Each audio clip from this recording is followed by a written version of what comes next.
आदरणीय दादा आज आपल्यात नाहीत हे अजूनही मन मानायला तयार नाही।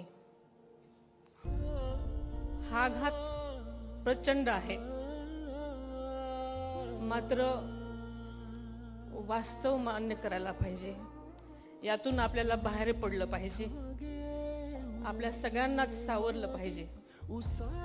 कारण आपली राष्ट्रवादी काँग्रेस पक्ष हा केवळ पक्ष नाही, तर हा एक विचार आहे, एक परिवार आहे।